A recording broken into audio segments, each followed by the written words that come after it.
काही नेते बोलले होते। अध्यक्ष महोदय, हे 3000 रुपये तुम्ही वाढवले, 5,500 कोटी रुपये लागणार आहेत। तेवढी मदत जर शेतकऱ्याला तुम्ही आज देऊ शकला, जो आज शेतकरी अडचणीत आहे, नक्कीच त्याची मदत ही त्या शेतकऱ्याला अध्यक्ष महोदय होईल। भावांतर योजनेचं अध्यक्ष तसंच आहे, जर मार्केटच पडत असेल त्यात तिथं ट्रम्प तात्या म्हणतायत की तिथं जे उत्पादन होतं ते भारतात आणायचं आणि ते आपलं सरकार ऐकणार नाही असे आम्ही अपेक्षा करतो, पण चुकून ते ऐकलं गेलं आणि तिकडचं सोयाबीन आणि कपाशी जर आपल्याकडे आलं तर अध्यक्ष महोदय जो रेट आत्ता मिळतो, जो परवडत नाही शेतकऱ्याला, त्याच्यापेक्षा रेट कितीतरी खाली जातील आणि आमचा शेतकरी भारतातला अडचणीत येईल। अध्यक्ष महोदय, म्हणून भावांतर योजना आपल्याला आणण्याची जरूरत आहे।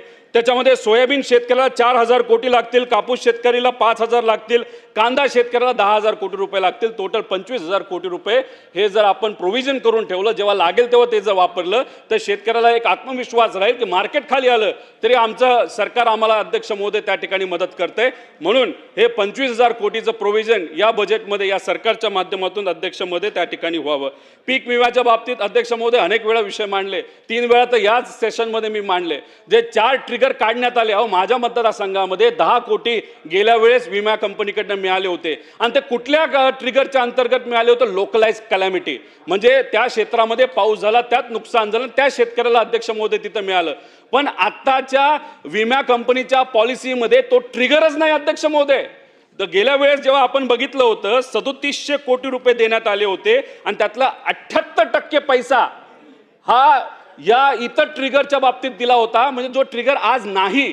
म्हणजे येत्या काळामध्ये, या पावसाच्या काळामध्ये आता काय झाले अध्यक्ष महोदय, पेरणी झाली, बऱ्याच ठिकाणी पाऊसच नाही।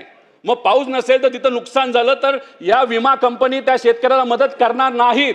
जिथं अतिवृष्टी झाली तिथं शेतकऱ्याला मदत ही विमा कंपनीकडनं या नवीन रूल प्रमाणे अध्यक्ष महोदय मिळणार नाही।